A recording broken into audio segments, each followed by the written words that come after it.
right. That's good. Make sure everything is live and working today. Yep. There's that. Excellent. Okay, looks like everything came up perfectly fine this week. Hello, and thank you everyone who's stopped by for today's Mergeworlds Dungeons & Dragons Storytime stream. Hello, Nathan. Thank you very much for stopping by. Today we are doing episode 6 of our little Dungeons & Dragons adventure here. 6 of many, it would turn out. I was sitting down earlier today, just kind of in my head mapping out how much story is still left. And kind of caught myself off guard because I was like, wow, there's going to be a lot of episodes. We've barely scratched the surface at this point.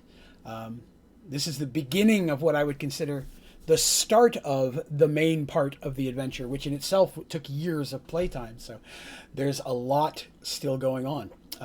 But I do appreciate everybody who has been watching along and keeping up with the story. I appreciate all the feedback that I've been getting. Feedback's been coming on the comments to the videos. I've had a couple people send feedback directly through my website, Onlydraven.com. Down at the bottom, sent me an email there. And actually had someone post a review on iTunes on the podcast, which was very flattering. I appreciate that. Everyone who's checked this out on iTunes, if you're not aware of that, this story that I'm doing here, I do put in an audio format as a podcast. It'll be out tomorrow. I usually have it out within 24 hours of the actual video episode. So for some people who might have an easier time listening to it while driving and stuff, I started putting it up there. And so far, I've had a few people check it out. At least I've got several 5 stars, which I'll take, and a rating. So I appreciate everybody who's been checking it out and listening. It's obviously something very near and dear to my heart, and it's awesome that other people out there are enjoying it as well. So I appreciate everyone who's tagging along. I'll give it, of course, a few minutes just before I fire up. I usually just kind of chat for the first 5 or 6 minutes, give people a chance to show up. There's always a few stragglers that tag in. But where we left off last week, party number 1, that was Willow, Darsh, Fig, Mercy, and Fig's little companion Moog. We're down deep within the underdark grounds of Mergeworld, where they had successfully made it through a dark dwarf kingdom. They had made it in and out of a drow kingdom. I wouldn't completely call it unscathed, but they did survive it, so that's more than the vast majority of living creatures could pull off. And then they made it to a underground, well, in the underground, found a fortress. They had to fight a large beast, and at the very end of it discovered something important. I just kind of touched on that and then tried to leave it off on a cliffhanger, which it took me a little bit of work to time that out so it would end on a cliffhanger. But that was definitely where I was going with that, because I thought, hey, why not, right? So some of you probably figured out what that cliffhanger is. I didn't make it too subtle, but I did kind of leave it on a little bit of a hook there. Hopefully whet somebody's appetite to want to come back. Today, because I'm a jerk, we are going to be starting with the other group. So we're going to be moving into the other team and what they've been doing for the last little while. We'll come back to the first group in a bit, of course, but it's time to see what group number 2 was doing, and that was the group of Shadow, Dandy, Artemis, and who was number 4? Zarin. So Shadow, of course, is a warrior ranger, pretty able fighter. Very secretive, very quiet. People don't know a lot about his past. It's something he's kept very subtle, but he is in this group. The group itself is kind of led by Artemis, who is a cleric. She's a cleric of the god of healing, and his name is Tavian. Pull up my book of gods here, because we're going to be touching on a little bit of that today. Cleric Tavian, so healing and on the side of the light. Obviously, good cleric. And very often they're ticket into places. Then we have Dandy, who's the Kender rogue, who is, if you're not familiar with Kender, I'll touch on that again because it's been a little while since we've seen Dandy. Kender are a race originally created from the Dragonlance series of Dungeons & Dragons, and they are if you had to pick them, relatively short elven looking. They're pretty short but thin. Usually keep their hair long in a top knot or side top knot or pigtails, depending on their gender. They are very lighthearted. They're very carefree. They're also overwhelmingly curious. They're immune to fear. In fact, depending on which story you're reading, most of the time even immune to dragon fear.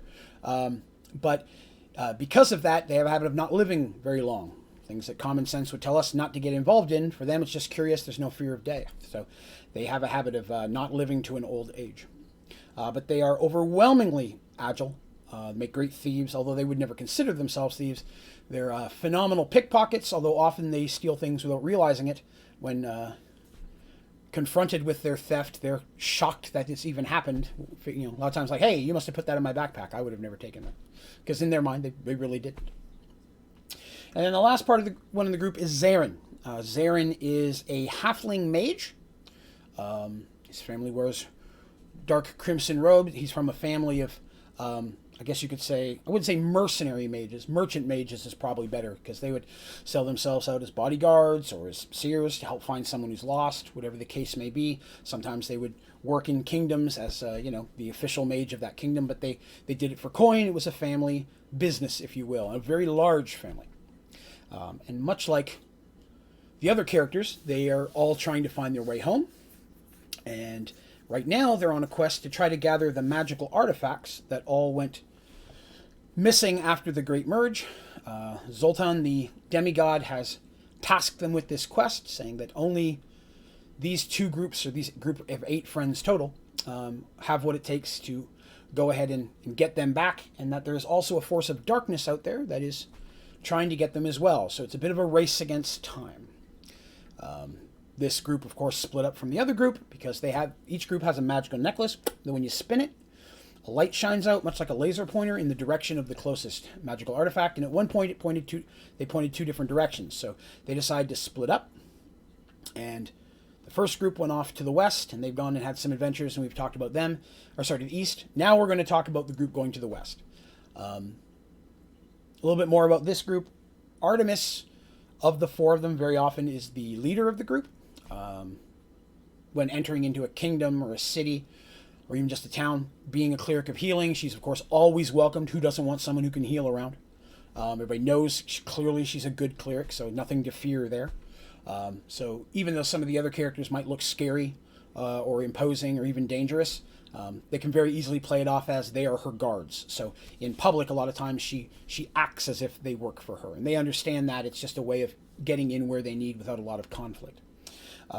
Strategically, Shadow probably does most of the decisions in that regard. He and Dandy are both very stealthy, so he's an elf, of course, in case I forgot to mention that. So they're both very agile. They work really well together. They can communicate relatively quietly with just motion gestures. They're great at sneaking, spying, so they do a lot of the scouting and the protecting of the group. And then Zarin, who likes to think he's the real leader of the group, is very intelligent, but he's also very self-serving.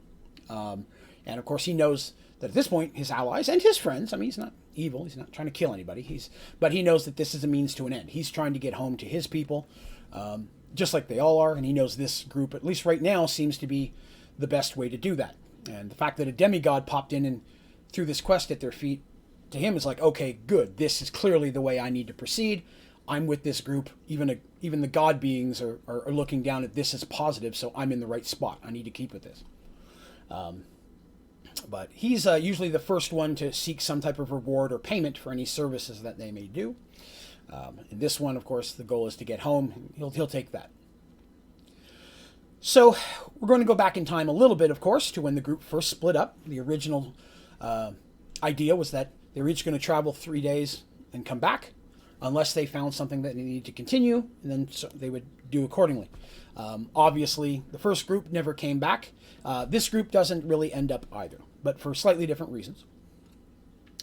They left that morning and they proceeded to go west. If you remember where they were splitting up, there was kind of a mountain range to their north, so they're kind of going around it.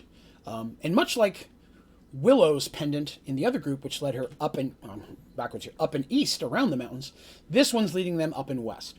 And the mountain range is very going up and widening as they're traveling. So they're getting further and further apart from their friends the more they're traveling in that direction. And the amulets are very good at pointing directions. So it's not always you got to go this way, points through a tree. It does seem, and both groups come across this, that it will very often lead them the path they need to take to get where they're going. So sometimes if there's a great, huge river you can't see across, or a lake, it may actually direct them around the lake or the shortest path. So they learn very quickly that following the amulet's directions are usually the best route to get to where they're heading next. And that's where we're kind of starting off today. So we'll jump on that here in just a second. Let me get a drink here. All right.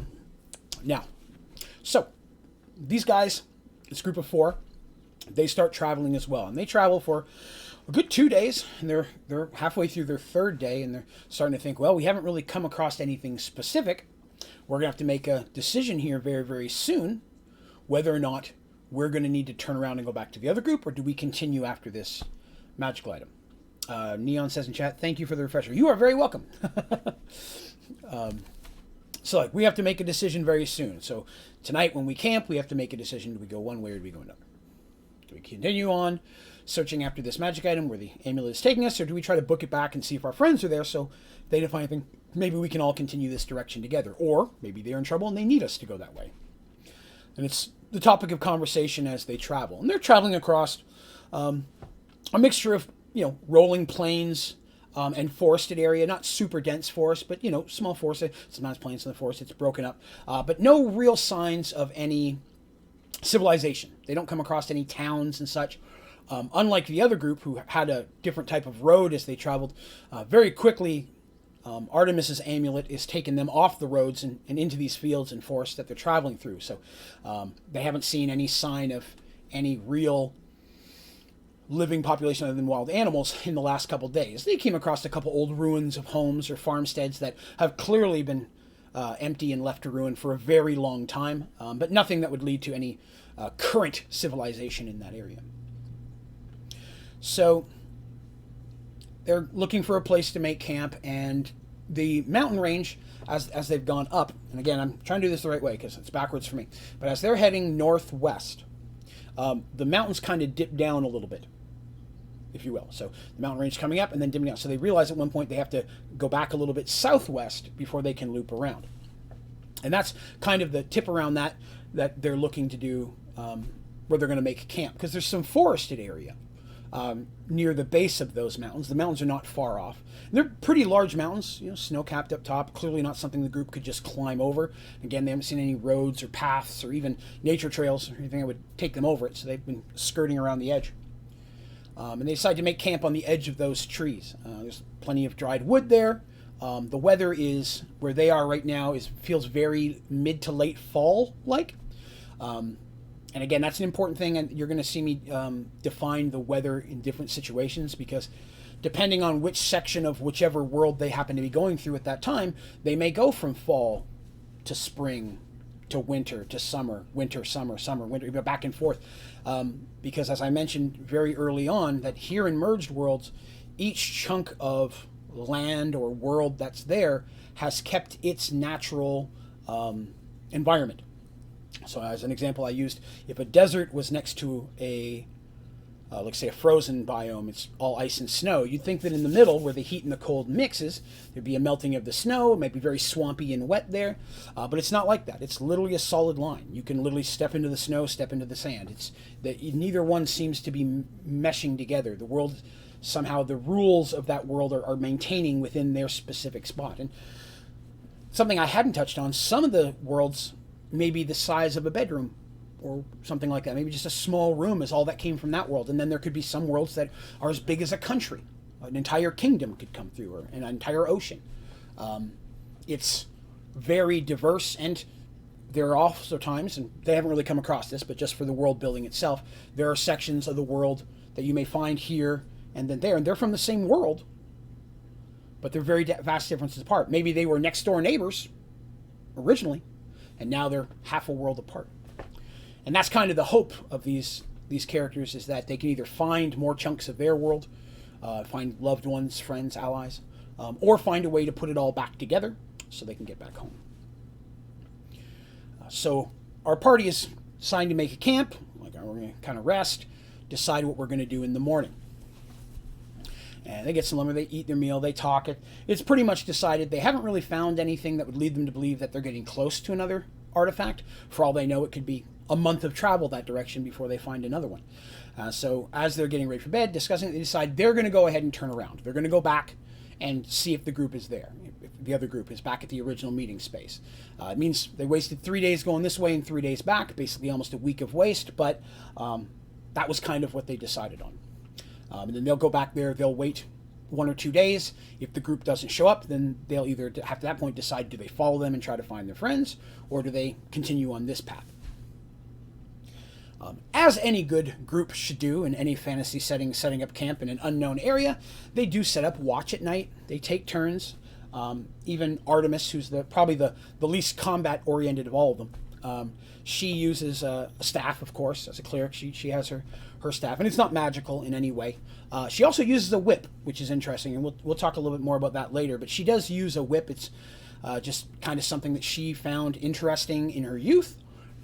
Not something commonly used by many clerics of healing, but it was something that she's using because while it can still be used for combat, it doesn't kill. In many situations, it wouldn't even cause serious harm. So that's one of the things that drew her towards that. So it could still be useful in combat without really causing large harm, which is against her creed, of course, of trying to heal. Shadow, of course, he dual wields swords. He is fully ambidextrous and incredibly strong in battle. He also is a great marksman, of course. He's an elven archer and a ranger, so if you're the game-wise, D&D-wise, he's got lots of pluses to those skills, so he's very good at both of those. And as a ranger, of course, hide in shadows, move silently, he's got good scores, perks in those abilities. Dandy uses a hoopak, and a hoopak is a Kender weapon. It is almost like a staff, but at the end of it, there's a fork, if you will. It comes up and it forks, and in between that is what you almost call a sling. So it's a staff sling, so it can be used as a staff, it can be used to hurl items, or even used as a... and then the other end of it has usually a metal tip spike, so it can be used almost like a spear. In special situations, the top and the bottom come open, it's hollow, and it can be used as a blow dart gun.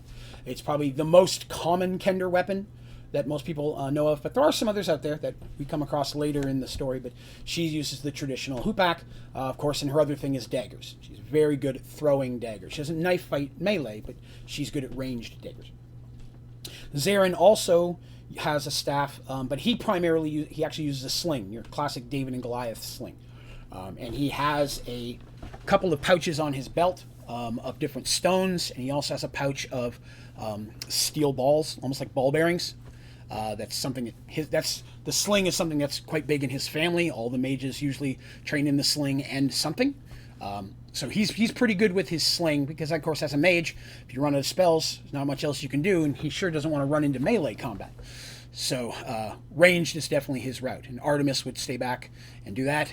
Dandy may jump into melee, but this group is very, very ranged oriented, at least in the beginning of a combat. Shadow's got his bow, Artemis has her spells, Zarin has his spells, and Dandy even has her sling or throwing daggers. So a lot of times when these guys get into a combat, if they know it's coming, they're going to get a good few rounds of ranged damage against whoever they're fighting before it actually starts into any form of melee, at which point Dandy and Shadow will try to stay in front of Zarin and Artemis to try to protect them, and at the same time allow them to cast their spells to help protect them from behind. So it's a good working group, and one reason why this group was chosen together. The other group really has more of the fighters in it, but this group has the stronger spell power. So they're making camp, and they're at night. They're taking their turns doing their watches, if you will. And it's Dandy's watch. She's in the middle of the night, and she's just kind of sitting there sharpening a dagger, trying not to, to entertain herself. She's whistling, but trying not to, wake up any of her friends, because she understands how important it is they need their sleep. And after she gets her dagger sharpened, she gets bored. She decides to start looking through her pouches, because Kender will normally have multiple pouches on their belts and maybe crisscrossed with their daggers and such, because they're constantly picking up things, and they look at their treasures. And she's sitting there, and oh, here's a broken piece of glass. Here's a cool feather from a bird I found. Here's a steel bullet. This look a lot like the kind that Zarin carries. I should let him know that I have one just like his. Maybe he'd like to borrow it. Things like that, you know. Oh, hey, here's a dagger, just like Artemis's. I should, that kind of thing. So it's see what they've found throughout the day. A pine cone, the Kender, the type person would see, here's an incredibly big diamond, and ooh, here's a little wooden figurine of a dog. I want the dog. It looks cooler. It's not about wealth for them. And Dandy's sitting there, and she's kind of just looking through her stuff, while at the same time being very conscious of her surroundings. She's on watch. She knows that. She's very good at her job. And she has very good hearing, and she picks up some kind of a sound in the distance. It's very faint, but it sounds like a voice. And she just stops moving. And she just kind of sits there, and she watches, allows her eye. She has a little bit of infravision as well. In this group, everybody has infravision except Zarin. No, Zarin's a halfling. He has it. Artemis is the elf, has it. Dandy has it. Shadow has it. Yeah, they all have some form of infravision. Neon says there's power in stories. Oh, well, thank you very much. Very true. Very much so. But she just kind of relaxes. She's very faint in her breathing, allowing to take in her, and without moving, kind of taking in as much of the area as she can.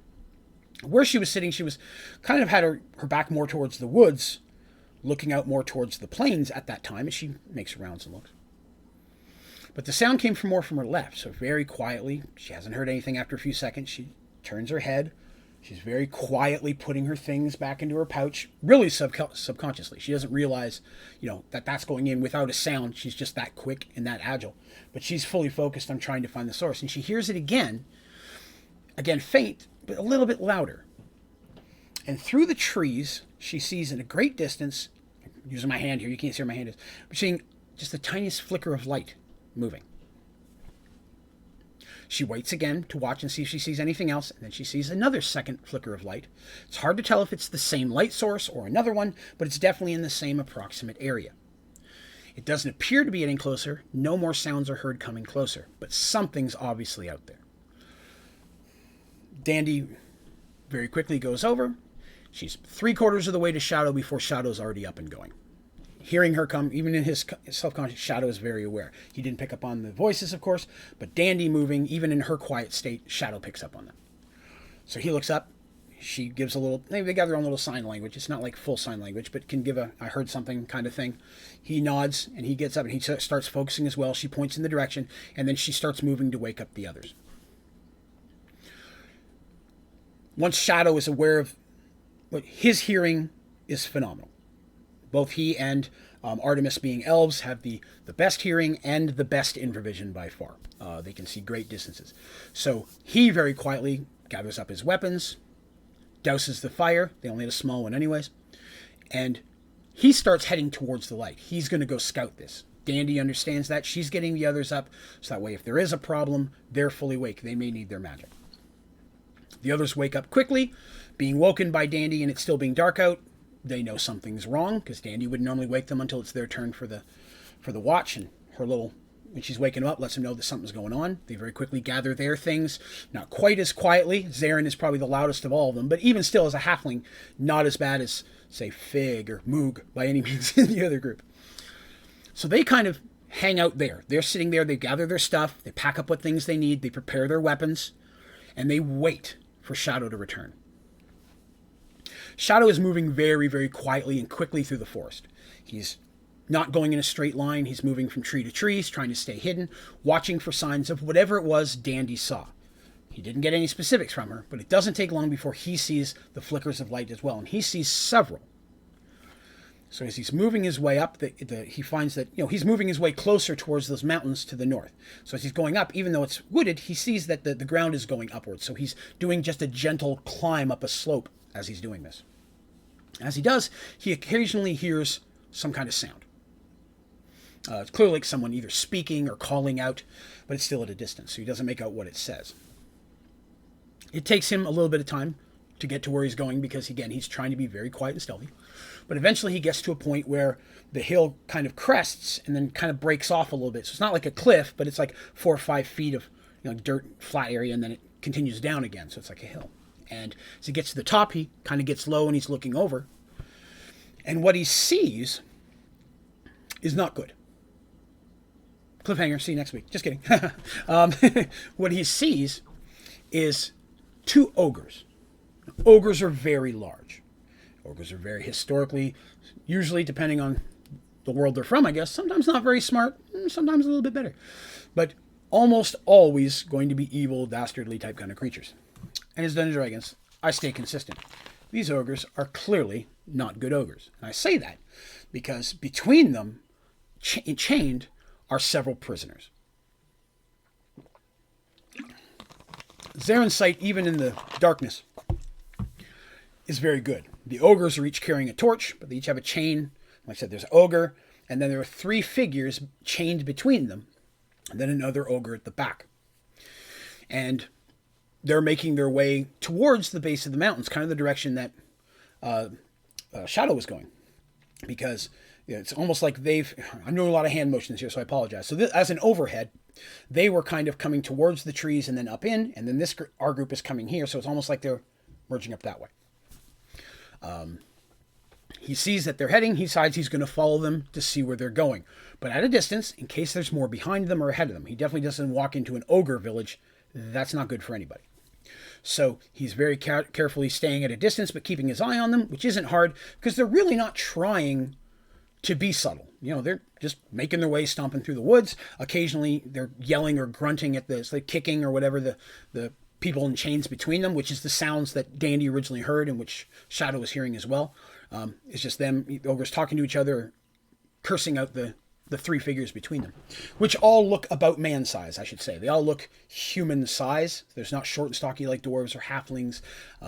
Potentially elves or half-elves, but they're definitely of a human size, approximately, the shadows in the middle. But he's still seeing at a distance with the torchlight, and the torchlight actually messes up a little bit with the infravision because that light was going to kind of blow the infrared spectrum there a little bit. So he can only really see the silhouettes. He can't see as much detail on them. The ogres, he sees a bit more because, of course, they're holding the torches, so he makes that out. He follows them for a little while, knowing he can't be long because then his friends are going to start to worry if he doesn't come back, but he needs to kind of see what's going. And after about 15 minutes, he sees that they seem to be slowing down, so he does as well to match their speed. And as he's following them, they get to really just a breaking in the rock. Like the mountains are coming down, and there's almost like a big rubble had fallen, but it's been pushed aside or such where there's an opening between several large rocks. And the ogres, just without stopping, march right in there with the 3 people in chains. Shadow can see the flickering of light from within inside where they went. He waits to see if it goes dark again. If it goes dark again, then they're traveling deeper by themselves. But after a few minutes, he sees the flickering light does not end. That means either they're right inside or there are other light sources inside. Maybe torches were already in there. Could be more ogres. Could be more whatever. He's trying to pick up on all of these clues. These are the questions the characters asked me while we were playing. So I'm kind of relaying the same situation to you. After a few minutes, nothing comes out. Nothing really changes. He decides it's time to go back to the group. He's able to go much quicker. He's able to retrace his step pretty fast, while still watching to make sure there's no second group of ogres, but of which there is not. He runs into nothing else. And he returns to the party. And when he gets back to the group, he knows he's far enough away that he can speak openly. He doesn't have to be super quiet. He's not using a blowhorn or nothing, but he's speaking to them. And he explains what he saw.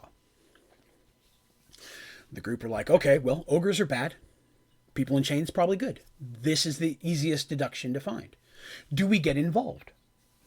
Is the question that Zarin asks, which his friends are a little taken aback by, but they know Zarin enough now to know it's an us question. He's like, hey, listen, we've got our own quest.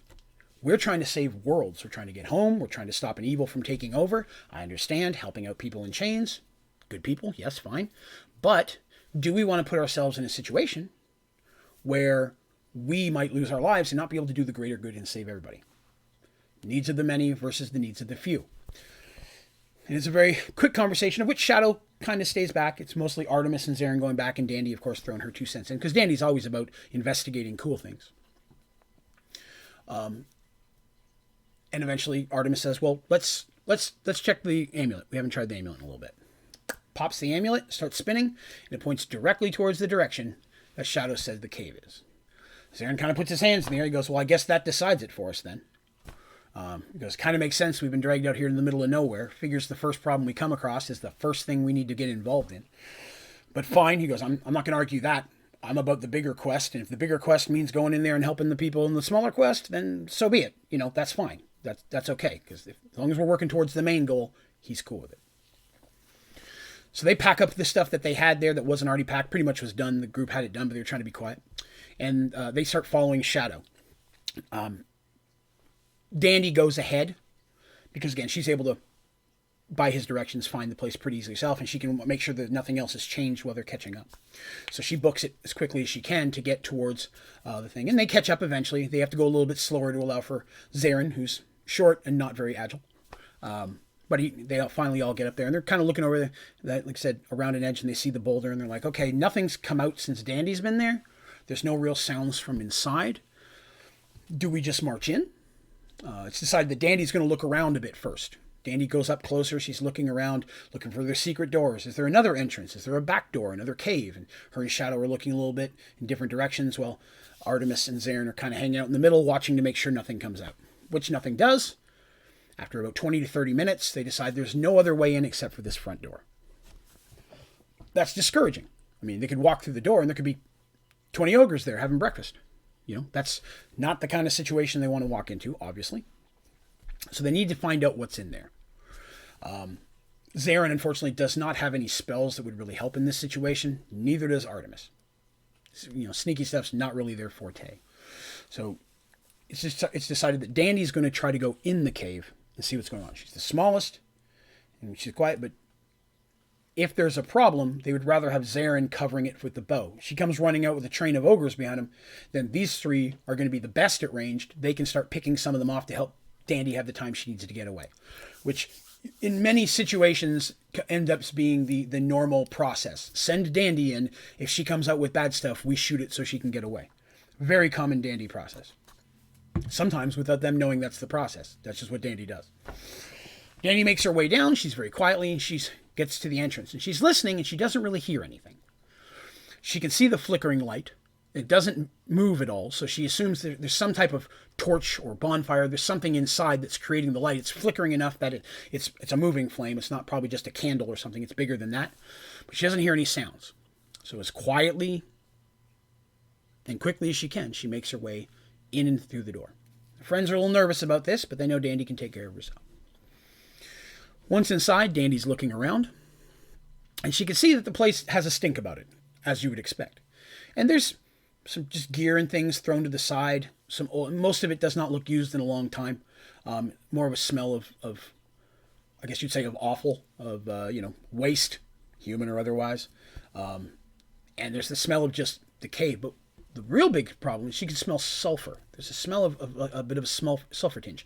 Not a lot, but she can feel warmth coming from deeper down. When she comes in, it's more like a round chasm with one path that leads out. And it goes, the entrance comes in, and then it curves very quickly, so you can't see far down it. You can only see a little ways. And she can feel warmth, like a warm breeze coming up from that. Not real heavy, but enough that it's noticeable.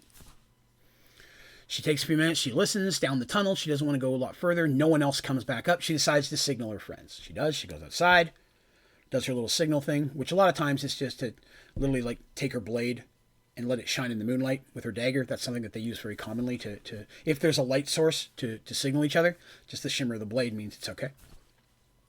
So the others hurry down as quickly as they can. They get to the entrance. Dandy says what she sees. They all go inside. They're all inside now. They're like, well, best case scenario, there's 2 ogres in here. With some people in chains, that might be helpful to us. If we can get them unlocked, more people against 2 ogres. Worst case scenario, there's a lot of ogres in here. And 3 more people in chains may not be that beneficial. But we'll have to find out. Because we need to get inside. Because Artemis spins her little necklace, and sure enough, right down that tunnel. Zarin rolls his eyes, but nods, I understand, let's go. And they start making their way down the tunnel. As they're moving very quickly, they can tell that the temperature's getting warmer. And there's a sound of, like, not really of wind, but like a deep wind. Like a, hard to say that, like an echo of wind. And the wind doesn't really pick up, but it's almost like a humming, if you will. The ground, like a little bit of vibration in the ground. And as they're moving on, they can see it's also getting brighter. There's a couple torches every so often. Half of them appear to be burned out, haven't been bothered to be lit in a while. But a couple of them will be lit up, and every so often, and they can use that.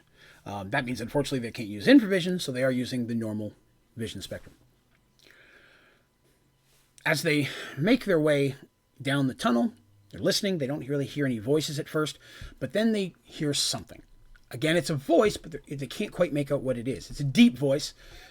Dandy nods her head, and Shadow looks at it. To them, it sounds like the ogre voice. I apologize if you hear a siren in the background. An ambulance is going by the house. Apologize. But every so often, they'll hear a deep voice, and they can't tell if it's one or more. Dandy scouts ahead a little bit. The party follows up behind. Shadow's right after is first, of course. We got Zarin in the back, and he's being careful to look behind him. Well, Artemis is kept in the middle. She's kind of the squishiest. And that's a term that we use very often. Keep the squishies in the middle. Squishies are always your spellcasters, the ones that don't have a lot of armor on.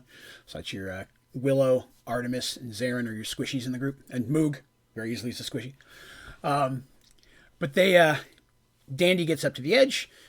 I say the edge because she gets to what is clearly the end of the tunnel, and it goes into a larger room that is very, very bright. And the noise she hears, that almost like rumbling noise, is louder by far here at the entrance. She goes in and she peeks around, and this is what she sees. It's a large cavern, naturally formed. And in one end of it, there's literally a small river of lava flowing. Not very quickly, but it's flowing. Across from her, there's another opening that leads deeper inside. And it's a much wider opening, and there's literally a very ramshackled conveyor belt coming out. The kind you'd expect to find in a mine. Even then I understand, well, it's not machine-based. It's a very, very basic one. With winches, you can turn it. There is an ogre spinning a wheel, and the conveyor belt is very slowly moving along. It's coming out of that other entrance and making its way to the lava, and things are just falling into the lava. The other group catches up to Dandy as she's seeing this, and her and Shadow, she's trying to explain what she sees very quietly. But there's that guy spinning the thing. There's another ogre who's down at the end where it's going into the lava, who's helping push stuff off. So if it doesn't land right in the lava, he's got like a big wooden pole. He's just pushing things in. We don't know if this is the same two ogres, but it's the two ogres in the room. There's still light down from that other tunnel across the way, much wider, but they can't really hear a lot of sounds. The sound of the lava bubbling and rumbling, that's the humming that they heard. That's what's kind of really covering up most of the noise. And occasionally the one ogre will yell to the other ogre, because he'll stop spinning and take a break, because turning that wheel is not easy even for an ogre. And then after a minute, he'll hit the other one to yell at him, and he'll be like, yeah, back to work. They can't understand what they're saying because they're speaking in ogre, but that's the concept. It's like, so on. Darsh does speak ogre, oddly enough, but he just doesn't happen to be here. So the ogre then will start cranking, and it moves very little bit, and most of it appears to be rock. Sometimes trash will be an old beam of wood, an old log, something of that nature. But what's really disheartening is occasionally mixed into that, they can see the remains of a body. Maybe just an arm hanging out, it's like whatever. But there's obviously occasionally a corpse coming through there as well. This is clearly not good. I've said that a lot today. There's a lot of not good today. Seeing the group, they're like, okay, well, we don't see any movement from the things on the conveyor belt, so they're probably dead. And they don't look, it's worn, and sometimes you can see a bone sticking out, like an arm just snapped kind of thing. So it's clearly not just, living people screaming. No one's making a noise. But it's mostly things like rock and such. It looks like some type of a mining situation, and they're throwing bodies in there as well. Whose bodies? How long the body's been there? Don't know. So the party has a decision to make. Do we try to sneak past these ogres, which is going to be very difficult? It's a very well-lit room from the lava. Do we try to take out these two ogres, try to get them down before they can make any real noises and potentially bring up more enemies from the tunnel? Or do we just go in kind of guns a-blaring and try to blast them regardless of noise and try to catch them by surprise? So they catch them by surprise with spells and so on and so forth, they could definitely do more damage quickly, but they run the risk of others being alerted. It's risky because ogres are big. They're very strong. They're not that fast, but I mean, one good hit. None of them appear to be wielding any specific weapons other than that one big wooden pole. But that big wooden pole is as thick around as Shadow's leg. I mean, it's huge. Getting hit with that, with an ogre's strength, could crack your back. If it gets you in the right spot. Definitely going to send you flying and cause some problems. So that's damage. The other guy is just cranking the wheel, but he's right next to a conveyor belt with rocks and things coming on. He could very quickly grab something and start throwing rocks. So sneaking by is not going to work. They determined that very quickly. We're not going to be able to sneak.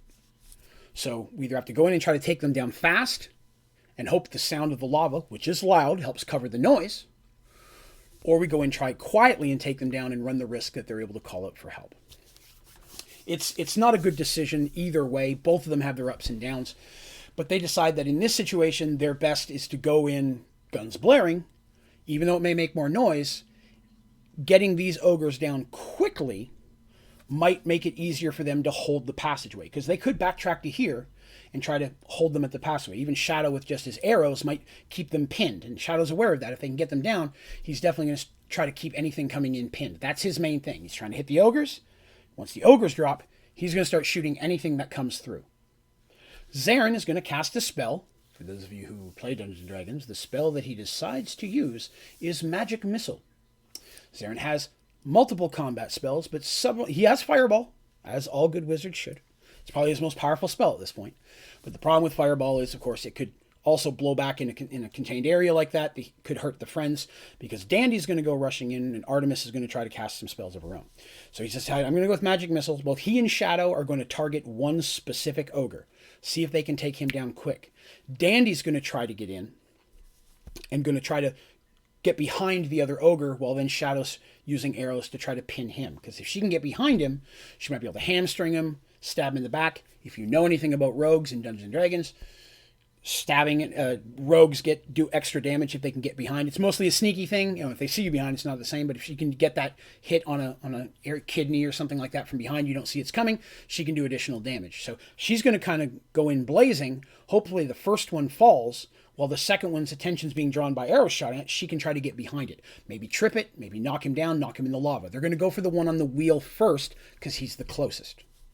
Very thought out plan. I know it's a lot of detail, but they spent a lot of time talking about it. The characters did. I felt I would honor them by discussing the conversation.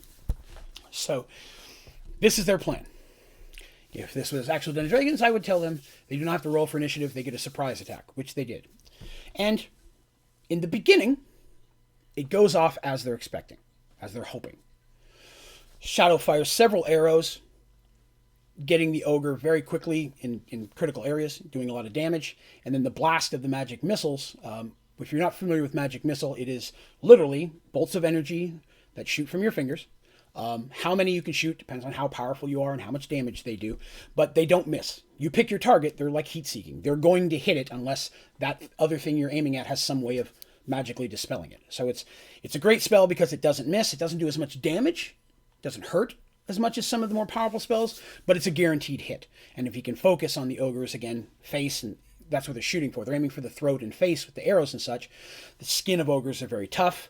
Getting into the heart or something they might be able to pull off, but if they can do a lot of damage to his face, even if he doesn't fall, he's going to have a hard time fighting them. And they're successful. The damage hits it.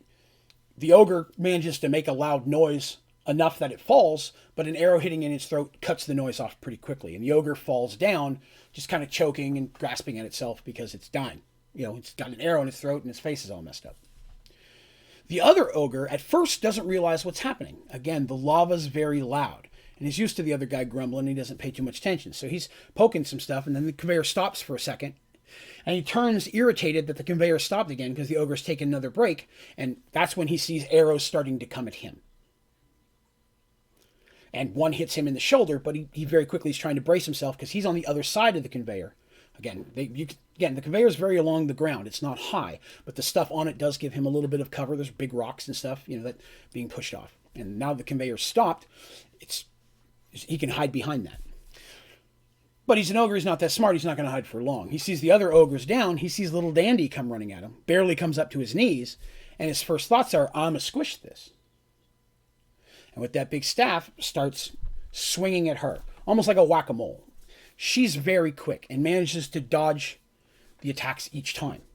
But he's well aware of her. She's not able to get behind him. The original thing kind of goes out the window. So she kind of forgets her daggers, the idea. She goes back to her hoopak, and she's just trying to dance and try to poke at him whenever she can, stay in close, because with that big stick, he's having a hard time hitting her up close. So she's trying to stay in around his legs, trying to poke and stab at his ankles and try to get him to lose balance. At the same time, he's trying to block arrows and another round of magic missiles. Artemis doesn't have a lot she can do in this situation, so she's kind of sitting there with her spells ready to throw a heal out if Dandy needs help or something of that nature. But again, she's more of a healing cleric. Later on, she gets a little bit more combat able, but in this early period, she's never really had to fight. That was not the training she had. She was meant to save lives, not end them. So she's more of a, hang around walking Band-Aid at the very beginning. Very, very intelligent, great speaker, congresswoman kind of thing, but in combat, not as helpful at this point. So the ogre's trying to swat away the arrows, which are stabbing. He's protecting his, face and such while trying to swing this. So he's having a heck of a time. But he's still keeping Dandy kind of tied up. Dandy eventually hops up onto the conveyor belt, because now he's trying to hit. He's hitting the rocks. She's also dodging behind the rocks and the things that are there. And occasionally, if there's something small rock, she'll take her hoop back and flip up out of his face. So even though it's a small rock, it's still something he's trying to bat away. It's keeping him occupied, while Shadow is just arrow after arrow. While at the same time, Shadow's watching that other doorway, making sure nothing comes out. He's got to watch that. That's the last thing he needs. A bunch of ogres come running in and attacking. So Dandy's up there, and she's on the conveyor belt, and she's kind of dancing between the rocks, and she's combating, dodging as much as she can while still stabbing. And she gets a good hit on his knee, and his knee buckles a little bit. Not knowing what else to do, she just literally jumps forward with her hoopak, pushing as hard as she can. And she doesn't have a lot of strength compared to an ogre. But the ogre does lose his balance with his knee, and the arrows come in his face. He does start to tilt backwards, and Dandy's push is enough to push him where he stumbles backwards, and with a scream, falls into the lake of lava. The scream is cut short very, very quickly. He sinks very quickly. He's big, he's heavy, not a swimmer in lava. So the noise is cut off relatively fast. It was a little loud for a second. Everybody's eyes turns towards the other doorway. Everybody holds their breath. After a few seconds, nothing happens. While there was noise going on, whatever is down that passageway, if there's anything else living, it did not hear what was going on. They were very lucky. And Dandy goes to hop off the conveyor belt and lets out a little bit of a startled scream herself, not of fear, but at the hand that is grasping her ankle.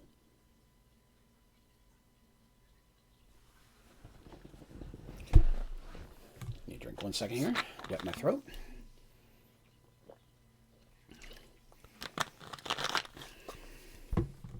Okay. Let's continue. Very quickly, she realizes one of the bodies is still alive.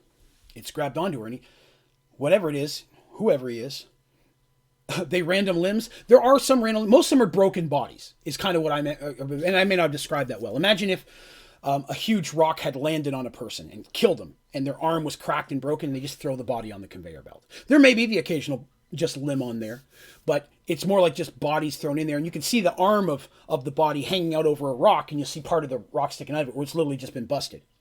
Which could be anything. Maybe a rock fell on it, maybe an ogre squished it, maybe it's a fight club in there. I'm not allowed to talk about that. There's a couple of rules about that. But maybe there's some stuff in there going on. Who knows what caused the damage, but that's what it looks like, just bodies that are in there. And this one body, which is buried under rubble, the arm manages to grab her ankle. Oh, the random limbs. No, not the random limbs. It's definitely a body. It's just buried underneath the rock. So Dandy immediately starts prying stuff off of it. Because it's a human-shaped hand. A little on the small side, but it's human-shaped hand. And she's pushing it off. Her friends hear her startled, doesn't know what's going on. They come booking it over. Especially Zarin and Artemis. Shadow's going a little bit quieter, keeping his bow nocked. Keeping an eye on that other tunnel. Ready to fire off an arrow should anything come out there at all. He's the one who's kind of got the best range and the best aim. He doesn't have to cast a spell, so he's kind of the guard, but he's also moving quietly and quickly as he can. And Dandy manages to pull off most of the rocks around the head and face, and what she finds is a human. Human male.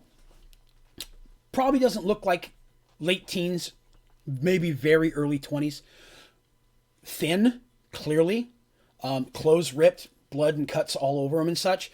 Nothing that appears to be like the busted limb things. For him, he's just there. But looking half dead, if you will. He's definitely injured. But very bright eyes. It's important. We'll talk about it later. But his eyes are still very clear.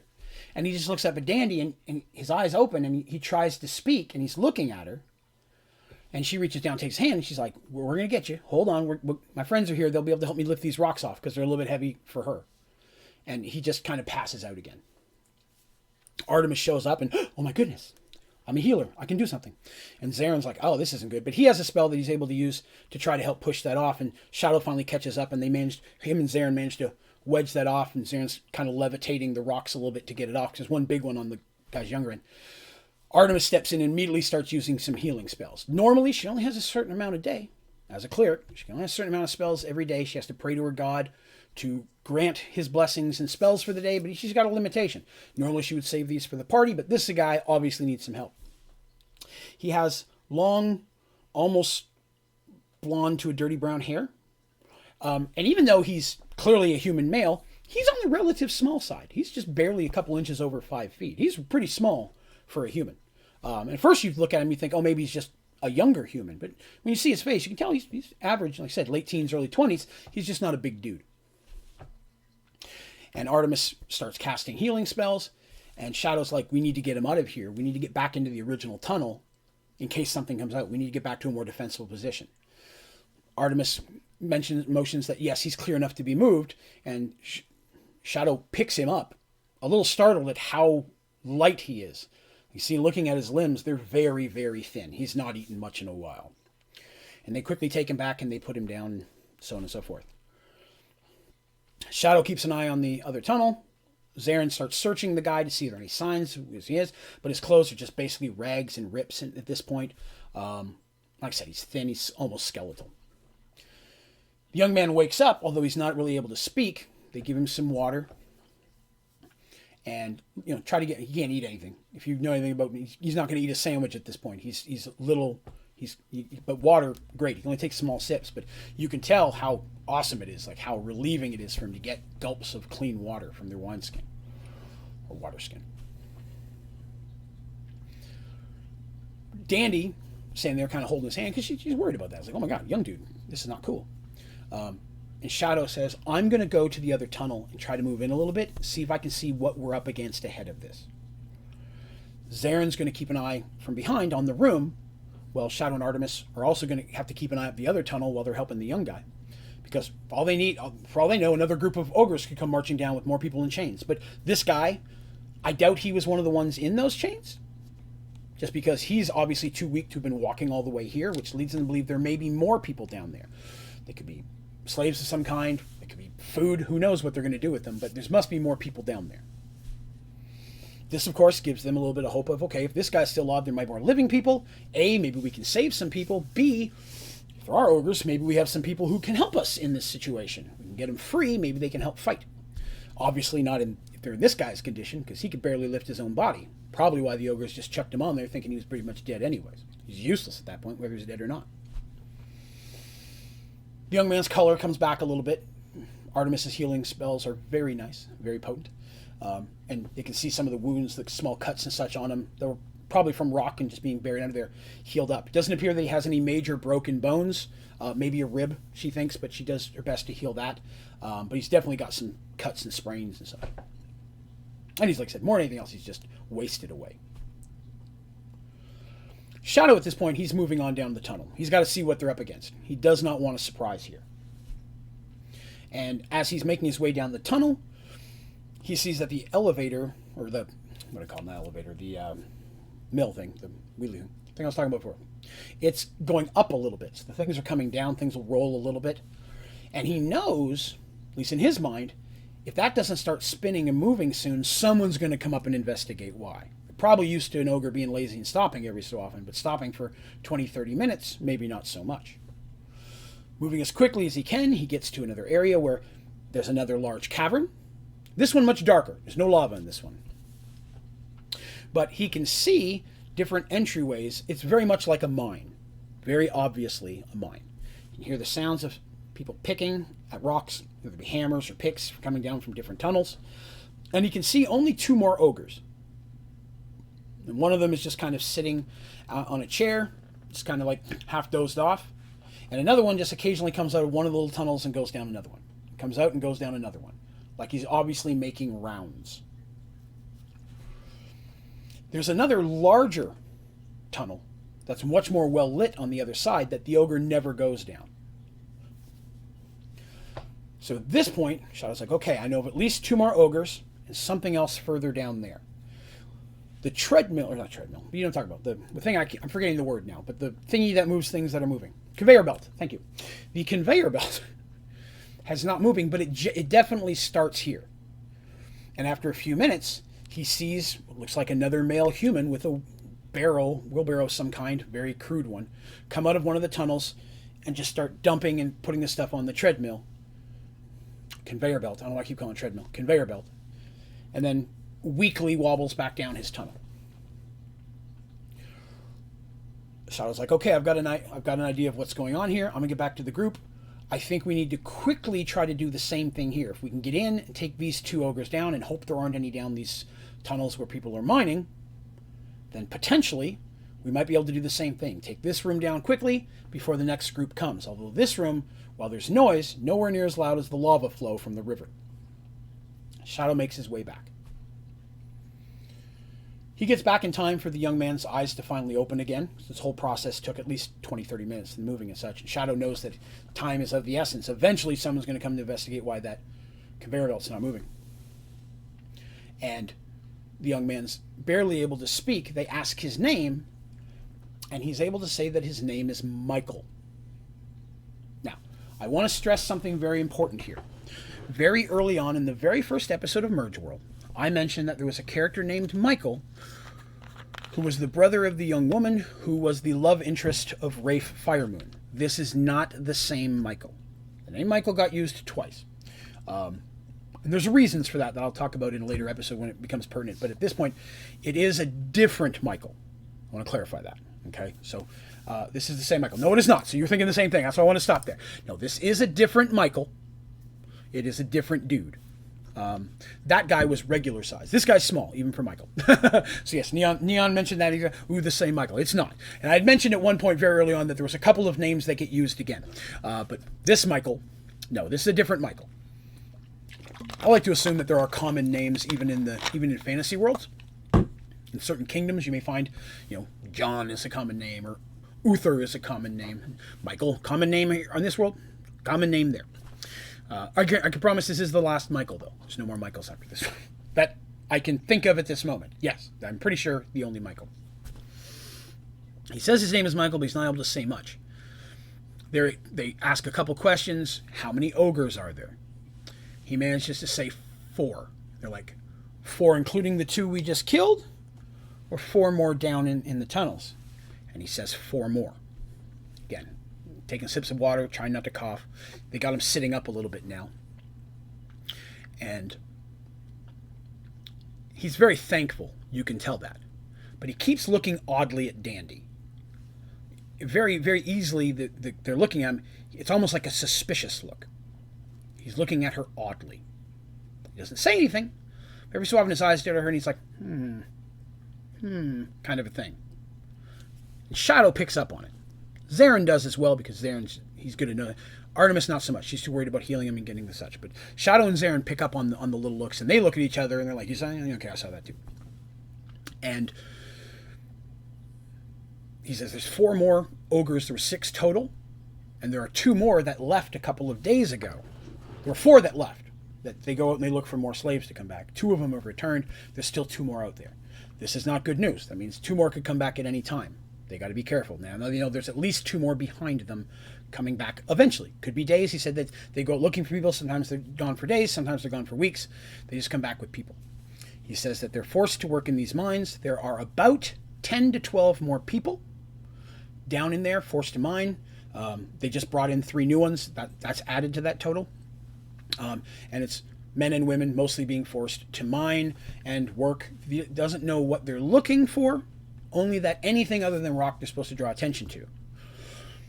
But he also tells them that the ogres are taking commands from someone else. Someone else is in charge, and he's only seen that person once or twice. And they're like, okay, well, who's that? Is it another ogre? Maybe a troll? Large and imposing creature, something that even ogres would fear? And he says, yes, definitely he can tell that the ogres are nervous. They fear him. But it's not an ogre or a troll. It's a halfling. Zarin's shocked by this. A halfling? He's like, does he wear robes? Michael nods. Zarin's like, oh crap. Because the last thing Zarin wants to do is walk in on one of his family members doing a job. And he leans in very close and goes, what color are his robes? And Michael says, black. Zarin breathes a sigh of relief. All of his family wears red. It's their color. It's part of their crest. No mage of his clan would ever be caught in a black robe. Not at all. He can't even think of an actual clan that uses a black robe specifically. So he's like, okay, well, if it is another halfling mage, of course, it could be from another world. Who knows? But at least it's not someone he's going to have to worry about knowing. That's a sigh of relief to him, because that's the last thing he want to do is have to turn on his new friends to help a family member. But at the same time, he's thinking, if it is a family member, maybe they know how to get home. But it doesn't seem like that's the case. And he said, have you ever seen him use magic? And the guy shakes his head. He's like, okay. Oh, one moment here. That may be loud in a moment. He's like, okay. Zarin's like, all right, good. We can deal with that. And he goes, I only seen him once or twice. He came in, he was talking to the ogres. I didn't understand what he was saying. He wasn't speaking the common tongue. That's what that is. I said it was going to be loud, but thank you very much, Samson001, for the follow. I appreciate that. Thank you very much. But we're like, okay, he's only seen him a couple times, and he didn't speak common at all, didn't even pay attention. He saw him at a bit of a distance. So they start asking a couple other things. Michael's gaining a little bit of strength. They're like, okay, if, do you guys mine 24/7? There's their shifts. What happens? He goes, no, normally at some point they will stop them all, lock them into one of a round room that's been carved out of the rock, and then it's like a wooden fence they just kind of put in front of it, and then an ogre watches them while they get fed their daily bowl of gruel or whatever they're fed, and then they get a few hours of sleep before they're dragged out. He goes, we normally don't get more than 3 to 4 hours sleep before we're out here mining again, and occasionally people drop dead, as they thought happened to me clearly, and then they're just chucked onto the conveyor belt and they're never seen again. Michael says that he was actually out on a patrol several months ago when they were overtaken by the ogres, and he was captured. And he basically woke up in here. He's never in the mines. He's been forced to mine. He said he was in pretty good shape at that point, but they barely fed. They're barely given water. The water they're given is not the cleanest water. And, they're waste in a bucket in the room. It barely gets clean. So it's not very healthy situations. But he's lasted longer than most of the other folks that have come in there, although even at this point, his body was giving up. And he thanks them profusely. And again, odd look at Dandy. And then back to the story. They're like, okay, well, glad we could help. Do you think that any of the other miners, slaves in there, would be able to help us fight if we needed to? And he's like, I'm sure any chance of hope would make them want to, though I don't know how much use they'd be. He goes, much like myself, they're barely able to list the picks and such. Now, he goes, the 3 that were just brought in may have a little bit more strength. He didn't really get to talk to any of them, but the majority of them he goes, they wouldn't be of much use to you, but I'm sure they'll try. Most of them would, at this point, want to die anyways. Probably rather go out that way than mine until they fall over. And they're like, okay, cool. We're going to take you out of here and drop you off outside in the woods, someplace we can keep you safe. Then we're going to go back down. And he's like, I can't allow that. I'm going to have to go with you. They're like, you can barely walk. He goes, I'm strong enough to walk. And with that, he starts to get up, and Artemis helps him a little bit, but he gets to his feet, and he goes, I have to help you. He goes, you've saved my life, and I am honor bound to help you. And at this again, he gives Danny the weird look.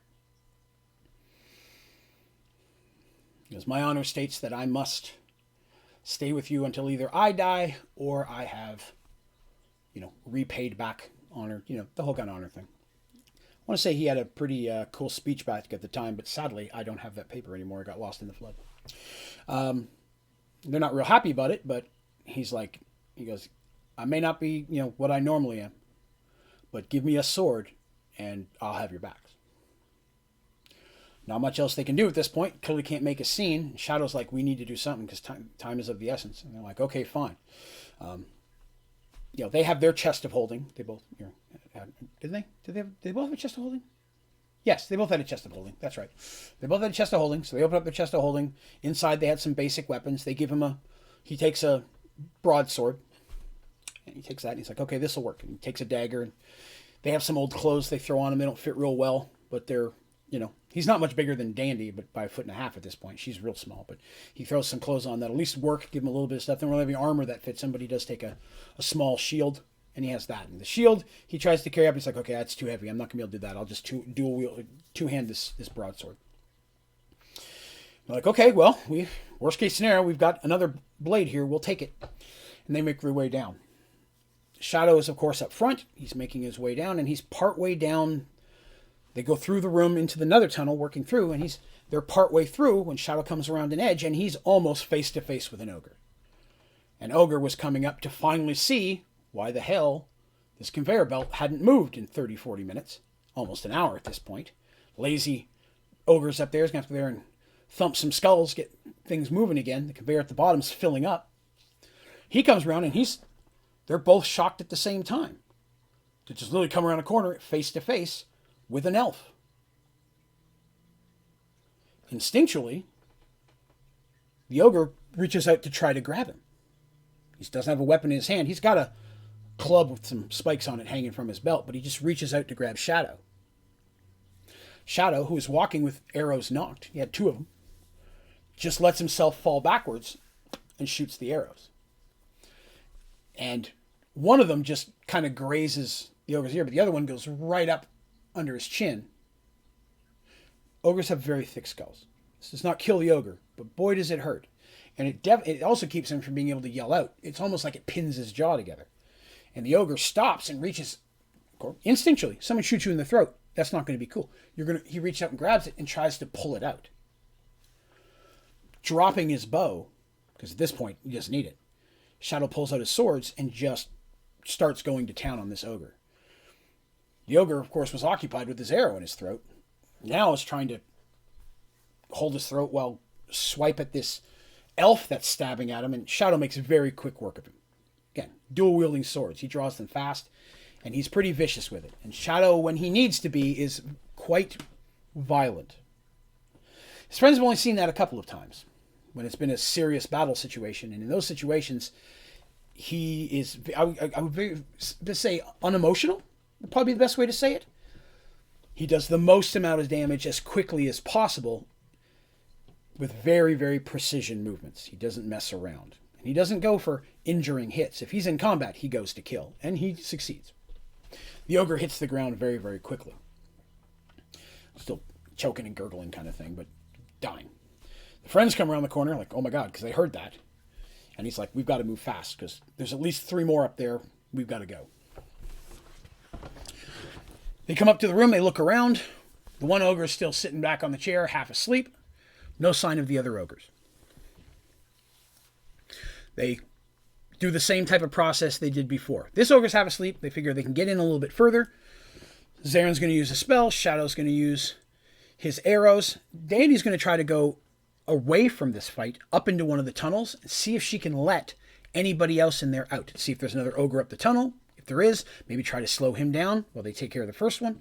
Or potentially try to get some of these slaves unhooked. Maybe because Michael says that they're not specifically chained to anything, but they don't have the picks and stuff they have are blunt. They're not going to be able to take out an ogre. So we can get down there and let them know, hey, we got a chance of saving you. Come out. Maybe they can get some backup. Michael, the thought is he'll stay there and kind of protect them. But as soon as the fight goes in, Michael just starts moving towards the ogre. Shadow and Zarin are now trying to cast spells and shoot arrows around Michael, who not very fast, but faster than they would have thought, is just going at the ogre. The ogre gets hit with a couple of arrows and a magic missile right off the bat. This ogre was a little bit bigger, and while it caught him unaware, enrages him, and he stands up quickly. And right beside him again is another big wooden club that he grabs. And the arrows are coming, but he's just kind of like hiding his face. And he's coming out to get Michael. Zarin's preparing another spell. Shadow's like, okay, he's going to squish the little guy. I need to help him. Shoots one more arrow and then kind of tosses down his bow, and he grabs his swords and starts running behind Michael. Artemis, not knowing what to do, starts moving forward as well. A little bit. She doesn't want to get in front of Zarin, doesn't want to leave him alone. She's also got to look behind him. She's moving up as well. But Dandy's up in the tunnel. She gets up there. There's a couple slaves. She's quickly, hey, I'm here to get you out. And they're like, what the hell is this young female Kender? If they even know what a Kender is from their world. It's like, what is this young girl doing here? And they're like, I'm here to get you out. We're here to save you. They're like, seriously? And they're like, yes, we're here to save you. Come on, you've got to come now, though, because ogres are going to be coming. They look at each other and they're like, this may be the only shot we've got. Okay, and they grab their little pickaxes and very slowly and sickly start making their way behind Dandy. Michael's up there and very quickly and efficiently is using his sword. He's definitely got skills. Shadow noticed this off the bat. He's very well trained with a blade. If he wasn't in his weakened, emaciated state, he'd probably be pretty savage. Almost comparable to Shadow himself. He's like, in a fight, I think he could give me a decent one. Shadow's very calculating that way. But in his weakest state, he's not moving as quickly as he clearly would have. And while he gets in and gets a good couple hits on the ogre, eventually the ogre does manage to hit him with one of his swings, and Michael kind of goes flying to the side. He managed to brace himself a little bit, but it's still, you heard a crack when it hit his shoulder, and he goes kind of rolling backwards a little bit.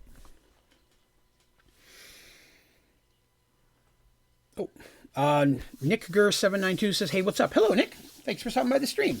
Just talking a little bit of D&D story today. Fighting some ogres right now. Dandy comes out with the three, they were humans, by the way. They're all men. The three humans.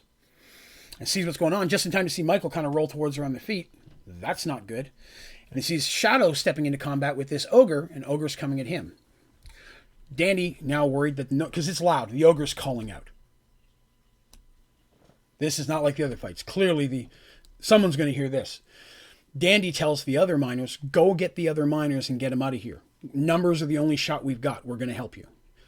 Miners aren't sure what's going on. They don't know how many is in Dandy's force. They just know this could be my only shot. So they go and as quickly as they can and start bringing the other miners up. Dandy immediately starts making her way towards the ogre that's fighting Shadow now. She quickly looks over to see Michael. He's not unconscious, but he is nursing his shoulder. Doesn't look like he's dying. Good. She moves in further again. Tossing her hoopak down, she pulls out a couple of her daggers and very, very quietly tries to kick around and get behind him. The ogre has got cut up several times from Shadow. Shadow's got some good hits in. But the ogre manages to snag a lucky hit himself. This ogre, a little bit better fighter than some of the other ones. And while he's hurt and he's already been injured, he's very angry. His adrenaline's kicking, almost like a berserker rage. And at one point, Shadow's taking a slash. The ogre doesn't even think. He just reaches out and grabs the sword, and it cuts deep into his hand. Blood starts flowing down his hand. But Shadow, that sword's cut, it's stuck. It kind of breaks. And with the other hand, the ogre just, with his club, and hooks Shadow right on the side of the head. Shadow just goes down. Hits him away that Shadow's unconscious. Hits the ground. I do want to point out that in this situation, because I remember it distinctly, that ogre rolled a natural 20. I want to be aware of that. He rolled a 20 in this adventure. Because in my adventure, the bad guys get natural 20s as well. And they also get ones. I've had many themselves. Just a quick aside in this moment. I have custom-made critical hit and critical fumble dice. If you roll a 1, you roll the critical fumble dice. Says what bad happens. Roll 20, roll the critical hit dice. Says what good happens. Some sides won't count depending on the fight you're in. Obviously, you're not going to sever limb from a gelatinous cube. But in this situation, rolled a 1, rolled triple damage, Shadow's down. Michael, back up again, making his way, doesn't see Dandy making her way behind him, goes in to try to protect Shadow, because the ogre is obviously going to try to squish Shadow now that he's down. Zarin fires another shot of magic missiles. He wants to whip a fireball out, but it's too many of his allies mixed in this chamber, all in one area. He knows he's going to do way more damage. He's got several good, powerful spells of that nature, but they're all very area of effect. It's much harder for him to use them in these situations. They're great when you're shooting across the room normally. Which kind of was a consideration they would have done had there not been slaves in this room that might have been caught in the side fire, or Michael running in. Michael goes in to try to protect Shadow, although his one arm is almost useless, where he got hit in the shoulder, and he's trying to wield the sword of the other one, but he's not very strong, so he's real slow. The ogre, sensing the opponent in front of him is not very capable, moves in quickly for the kill. And instead of walking forward, falls forward to his knees, his legs not directly responding to him. Dandy had successfully got behind him and cut the tendons on the back of his legs. Which is very sharp knives. Remember at the beginning I mentioned she was sharpening them. The ogre falls to his knees in pain, the tendons on the back of his legs cut. And Michael manages at that point to just kind of stab with his sword. It's not the strongest hit, but it does some damage. It scores, punctures the ogre's lung. Still wouldn't be enough to kill him. But from Michael's point of view, even on his knees, the ogre is still taller than Michael. And up over his shoulder, he sees Dandy come up with the dagger, and she just starts stabbing him in the side of the neck. The ogre's trying to reach her, but he can't. Michael stabs again. Within just a moment, a couple of hits, the ogre goes down. Artemis, Zarin come running up. Artemis immediately sees the Shadow. Casts some healing spells, gets him up again. A lot of her spells are gone at this point. She used a lot of them on Michael that she normally would have been holding on to for these type of situations. She uses majority of what she has left, and just natural healing. She's got some herbs and salves and stuff in her bag, things that she can use to help. But clearly, they keep running into fights like this. They're not going to have a lot of healing left over. But Shadow's able to get up, and while he's still a little sore, he's okay. Nothing major broken. It was more of a bit of a concussion kind of thing. He's still got a throbbing in the side of his head. Michael, at the same time, his shoulder had been popped out of the socket, but it didn't seem to break anything. Shadow had to pop that back in. That wasn't fun to listen to. But, Danny's like, ew, gross, Artemis, of course, in there. She does her healing and such, what she has. And they're like, he was loud, and no one's come out. That means one of two things. Either A, whatever's in there is really far away and didn't hear him. Or two, whatever's in there did hear him, and they're waiting. The human miners are all coming up saying, oh my God, look at all you guys. What's going on here? So on and so forth. Oh, I have a question real quick. Pause here. Neon says, as a cleric, she gets channels, yeah? Are they of an appropriate level for her to be able to use them? Yes. As a cleric, again, using I play 2nd edition. It's a little bit different than some of the more modern versions. What clerics get in 2nd edition is spell spheres. All spells for clerics are in different spheres. And depending on what god you worship, you have either major access to a sphere or minor access to a sphere. If you have major access, then you can cast any spell within that school, or that sphere, that you're level capable to cast. In a school that you only have minor access to, you can never cast spells over 3rd level, regardless of how powerful you are. 3rd level spells is the most that you have. So while she's a cleric of healing, she has full access to the healing sphere. She may have full access to the light sphere, which is basically the god of good, the basically betrothed of her god. But the nature sphere, which has some healing spells and things like that, she may only have minor access to. So her god is still a sibling to the god of nature. That's kind of how I work that out. So she has minor access, but she doesn't directly worship that god. So she only has minor access to those. So in that regard, what spells she can cast in those spheres depends on her level. As she levels, she gains more spells of the level she has, and eventually can cast spells of the next level. So it's very pyramid-like.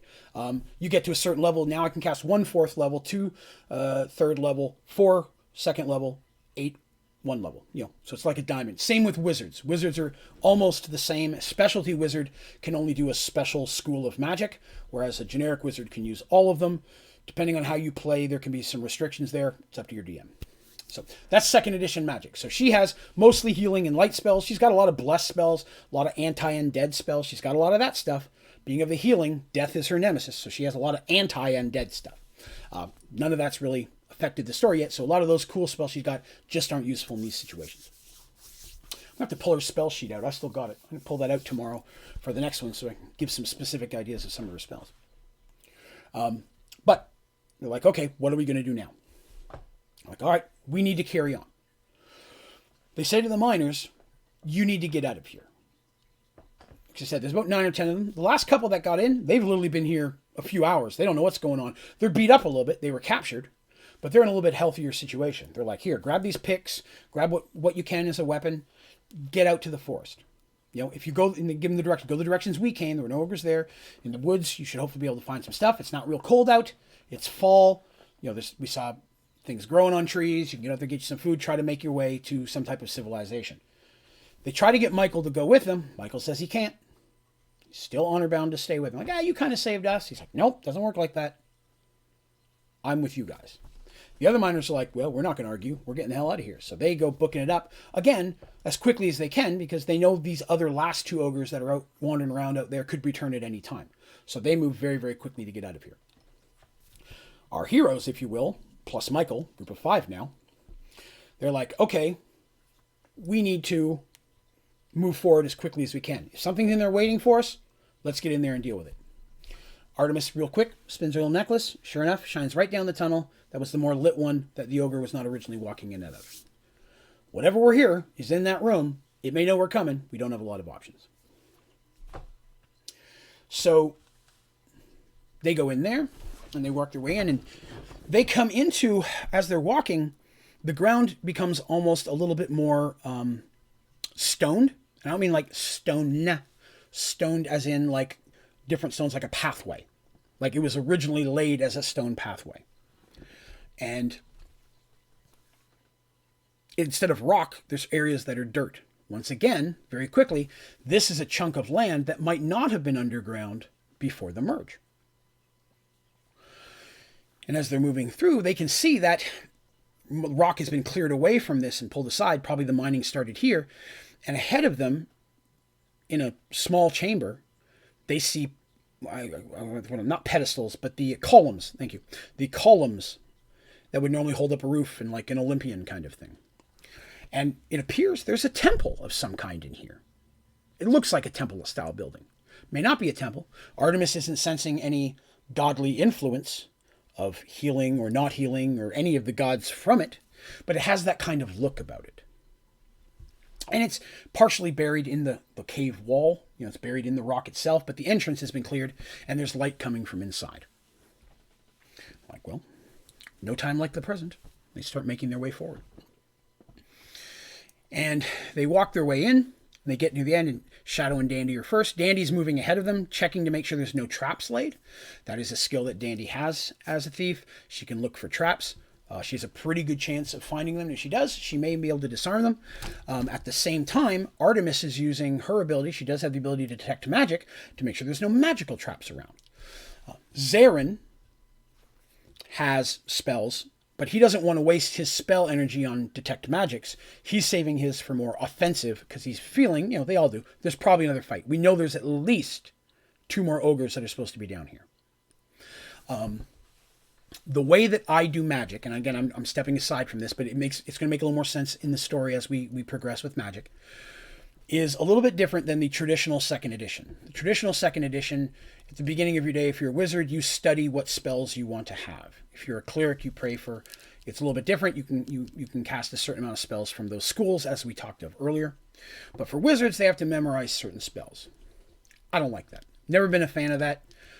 Definitely when wizards get up to the very powerful level, then that makes sense. But especially in the early to mid game, which for a lot of players never get past that, characters die or groups fall apart, I want people to enjoy it. So I use the same kind of wizard system as I do for clerics. I do spell points.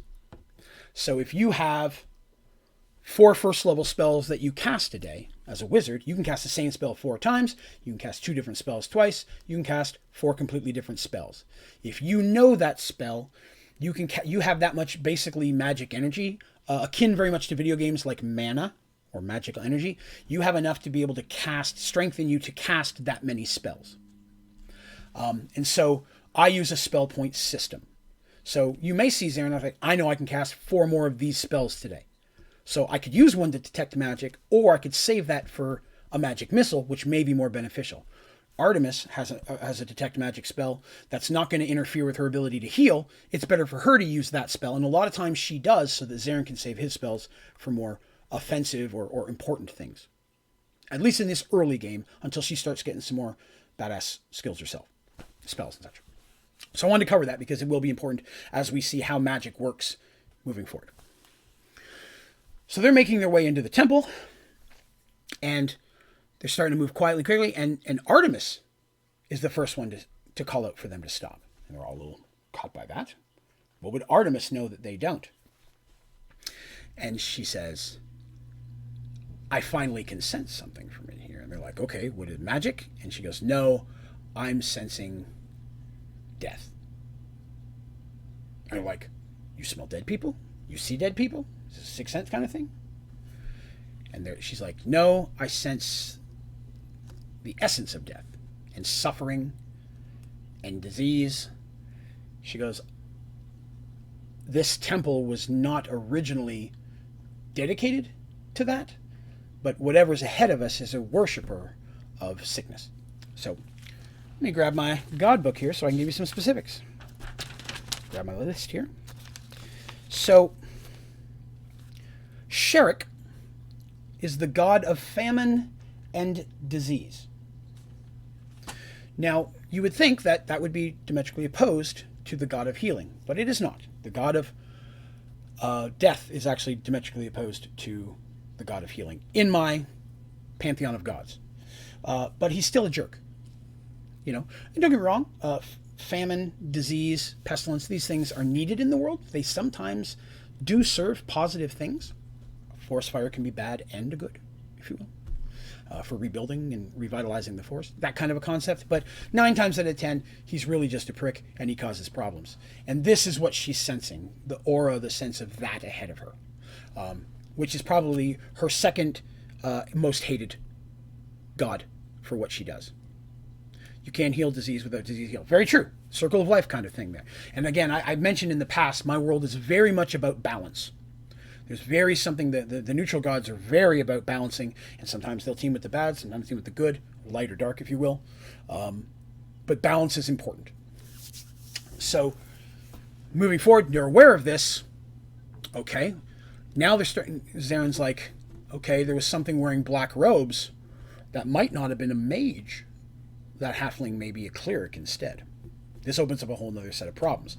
What he thought he was going to walk into, a potential mage fight, just changed different. Okay, now it's a cleric. That causes problems. I don't have much against a cleric of disease and famine. The only one that does is use most of her healing spells on Shadow, aka my personal keeps me alive guy, and this little dude who's barely keeping himself alive, and at this point, in this moment of time, I'm thinking was a waste of healing spells that could have been saved for me. This is not good. But at the same time, he wants to get home. The artifact is somewhere ahead of them. They gotta go. Shadow has his arrows knocked. Again, the goal hopefully to be able to get off a couple of shots before they get in melee with anything, especially if there's a caster. That's going to be his number one target. Zarin's thought will be the exact same thing. If I see a cleric or a wizard, my spells are targeting that regardless of what else is going on. Because that's my biggest opposing issue. At the same time, they're also cognizant that he's a caster. He also could be targeted the same way as could Artemis, who is behind him. And even though she's behind him, she's also very much taller than him. So he's not a good meat shield in front of her. So she's staying kind of behind Shadow at this point. But still, these two are in the front. Normally, Dandy would be in the front. But at this point, Michael's kind of stepped up there because he's literally, and they can get this feeling, it's like I'm willing to sacrifice. I should be dead now anyways. If I die saving these people, then I've fulfilled my life's purpose. And that, if you know anything about people who are honorable and in that mindset, can sometimes be more dangerous to your group than beneficial. If you're a martyr, that's not always a good thing. So they're making their way in, and they get to the edge of this temple, and they're walking up in, and it's well lit at this point. And there's a smell of at this point. Now they're starting to smell it, of rot. You know, rot of of ill flesh, gangrene, the kind of wounds that would potentially have gone poisoned or infected, that kind of stink. If you've ever been around someone who's had a serious wound that's infected, it does not smell pleasant. It has a sweet smell to it, but a very bad sweet smell. It's very stinky. It's not good stuff. And as they're walking through it, because this thing's one major chamber, and at the other end of it is a doorway. Two doorways, I'm sorry. It's almost like a pedestal that's being used as an altar. Was not intended to be one originally. Again, this building was not dedicated to the god of disease. Artemis would have sensed that much earlier. Clerics are very good at sensing they're walking on consecrated ground of any type of religion. Even if they can't say the same one, they'll know if it's consecrated or not. This ground was not that. And it's all like a white marble kind of pillars and stuff, which is definitely not the type of color that disease and famine would go for. But very quickly, they can see up on that altar is clearly what was a human that is laying back with its arm, and it's just dissected, and the smell is wafting from it, and there's just blood all over the altar. It's very gross. Yeah, for some people. And as they're slowly walking forward, two ogres come out. Two ogres total, but each one comes out of one of those two doors. Very well armed. Shadow prepares his bow, but they pull up crossbows. But no one really fires. They're just kind of standing there. Both of them have a crossbow. It's very important.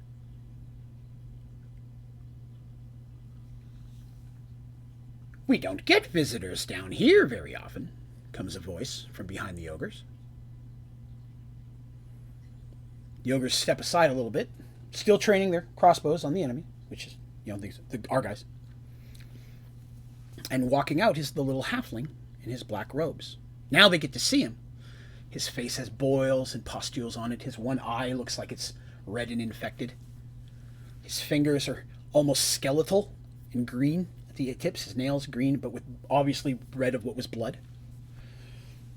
And he's like, "I have to say, I normally don't have new tools delivered to me, but I appreciate it. Granted, if you're here, you've taken out some of my ogres, and that is not good. They work for me, and, well, I pay handsomely for their service. You've cost me a lot of money and a lot of time. Though I can see that you're going to have things that are beneficial to me, maybe worth more. So I'm okay. Do you really think you can kill them?" Comes another dark, deep voice from the passageway behind the ogres. And stepping out is a drow elf. We're going to see a lot of drow in these stories. Be prepared for that. But unlike a traditional drow who has long white hair, this drow has black hair. I mean, they look very formidable. He's well dressed, has good weapons on him. For those of you that have been here before, this is not the same drow that they met down in the bottom. This is a different drow. The other group, a whole different distance away, not the same drow. And his hair is black, but it's only to his shoulders. It's not quite as long as a normal elf would have. Would you like to see what he looks like? I'm now going to show you two pictures. I've been waiting so I could show them to you at this kind of together. I have a picture here, if I can get my mouse working, of what Michael looks like and what this unnamed drow looks like. But you're not going to find out his name right now. First, I'm going to start with Michael. And this is the actor that I chose to represent Michael. This picture, well, this actor, anyways, has been on the Onlydraven.com website for the last week or so. So you may have got a sneak peek. But this is Michael. Now, in real life, that actor is actually quite tall. I forget his name. I had it, but I forget it, and I apologize. But it's the actor that played Beast in the most recent X-Men movies. He was also in Mad Max as the bad guy who goes good. Hopefully I didn't spoil your movie there. But that is Michael. That's his picture there. And it's up on the Onlydraven.com. If you're watching this later, or if you're listening to this on the audio version on iTunes, you can go to Onlydraven.com. At the very top will be a tab that says Characters. If you go there, it shows all the pictures that I'm referencing right now, as well as any of the pictures I've referenced previously. Nicholas Holt. Thank you very much, Neon. That's his name. Thank you. Nicholas Holt. That is Michael. I'm going to hide Michael. This is the Unnamed Drow. See if you know this one. Because off the top of my head, I'm forgetting his name too, and I feel bad about it. This is the Unnamed Drow. This, I feel bad because he's the actor who played Hodges. Is it Aldous Hodges' his real name, or was that his character on Leverage? He was on Leverage, and he was my favorite character on Leverage. I fell in love with him. He was a phenomenal actor, and as soon as I saw Leverage, I knew I had to work him in somewhere into one of my characters because his just cool attitude. I'm a huge fan of him. So I apologize. Either his character is Aldous Hodges or that's his real name. I'm drawing a blank on which one's which, but he is very awesome. His picture's there. I do not have that one up on Onlydraven.com. I will put that up here within just the next few minutes of the stream ending, so you'll be able to see that. That is the actor. Okay, yes. Yeah, Aldous Hodges, that is the actor then. Thank you very much. So Aldous Hodges is our Unnamed Drow. I'm going to go ahead and hide that picture again. Get rid of that. Okay. Aldous Hodges. Yeah, he's phenomenal. Great actor. I love him in everything I've ever seen him in. Although mostly Leverage is where I truly fell in love with him. He's just such a great actor. Very versatile. So, that's the... And the little halfling looks at him with a little bit of contempt. Do you doubt my powers? Have I not shown you what I'm capable of? The drow smiles. Yes, I've seen your spells. I've seen your toys. But these are a little bit different. Now, our characters... friends here, watching this exchange, watching the ogres. Do we attack now? They're looking at each other. They obviously can't talk. Do we wait and see what happens? It's 2 ogres, a cleric of death and decay, and a drow of something. That's formidable. That's 4 versus our 5. And one of our 5 is a really weak dude, and we're running low on spells, and Artemis can't do a whole lot in combat except her whip. And if she's in close enough range to use her whip, we've probably already lost.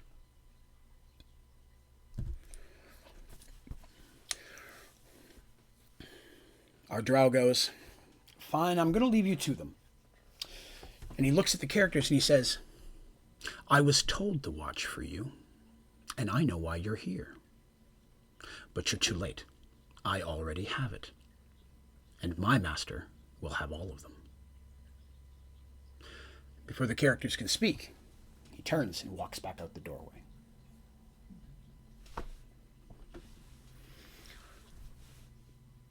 This is disconcerting. They know what he meant. He knew what they were there for. Clearly, he's aware of the artifacts. He is serving whatever the darkness is that's also looking for them.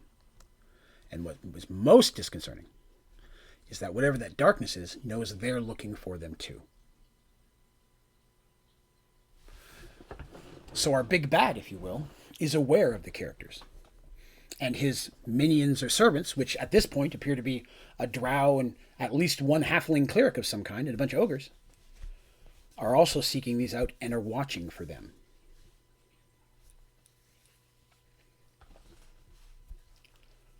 You've caused me no end of trouble already. I'm tired of you being here. I will take great pleasure in watching your skin boil and bubble. Kill them and get this over with. The ogres, of course, immediately open fire with their crossbows. Shadow, with his arrows, unleash at the exact same time. Zarin, ducking down behind a... Because imagine this very much like a church. There are pews, if you will, that led up to the front of the altar. Some of them are broken and knocked over, but several of them are still standing. Ducks behind one and pulls Artemis with him. And then begins the beginnings of casting a spell. Dandy starts throwing some daggers, and she's just quickly bouncing back and forth. But before she does, she literally, surprisingly, pushes Michael to the side, and he stumbles, because he's still weak, and falls behind a pew himself. Because that boy's just a target at this point. He's not moving quick enough to dodge these things. Shadow's fast, but even he has a hard time dodging arrows. Dandy, on the other hand, she's that quick. Incredibly agile. And she, as normal, starts running right towards the ogres. Because she knows, especially when fighting a large thing like that, her small, fast nature, if she can get in close, makes it very hard for them. Because obviously they're not going to be shooting a crossbow down at their foot. And if they do reach for their clubs, which they have, which one of them does, drops his crossbow. Actually, they both do, I'm so sorry. Crossbows are not quick to load. They drop their crossbows, pull out their clubs, and start moving forward. If she can get in close range, they're going to have a very, very hard time hitting her. And she may not doing a whole lot of damage, nicking with her little daggers, or even poking with her hoopak.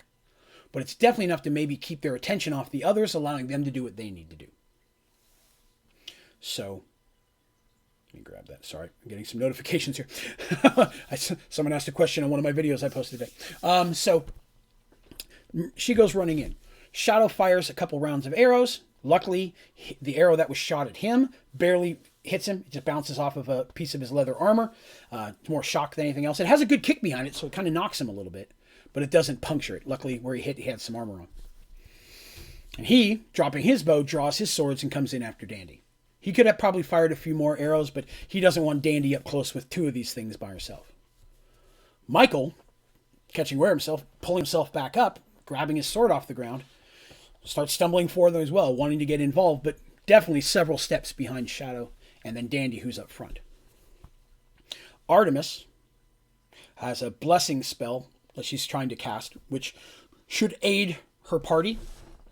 Those who are allies will be a little bit, best way to explain this, hopeful. And with that, courageous, and with that, with the light of that easiness, with that bless spell, beneficial. For stats-wise, it gives them bonuses to hit and bonuses to defense, if you're looking at the statistics. But it's a spell that basically blesses them with the god's blessing, helping them in their endeavors.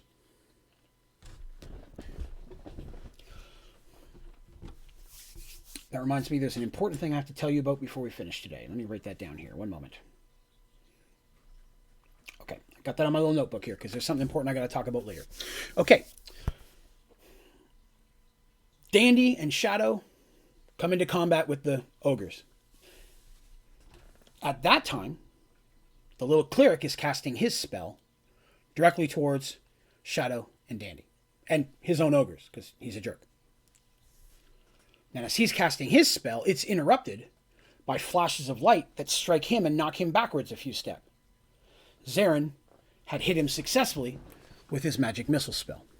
His last magic missile spell. Irritated, the halfling has now drawn his attention towards Zarin and Artemis. Artemis, still tucked in behind the bench, says, okay, the casters, this is where I'm going to have to go. And he starts beginning casting a spell of his, while Zarin's trying to do the same. Dandy and Shadow are in melee combat. Michael finally catches up. Shadow is fighting one ogre. Dandy and Michael are fighting the other. Dandy's in a really, really hard situation because she's trying to move and be quick and stay out of the ogre's hits, while at the same time trying to make sure she keeps enough attention on her, being that irritating, that he doesn't go after the easier to hit Michael, who actually can do more damage than Dandy with a single hit if he can score a good one. And he's skilled, he's just weak. And he's already taken some more injuries since then.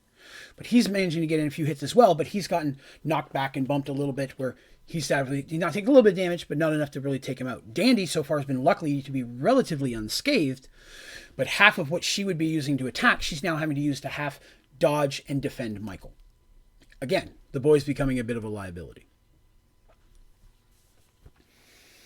Shadow easily holding his own. His two swords, he's able to kind of, you don't block an ogre's club. When an ogre's club's coming at you, you just get out of the way.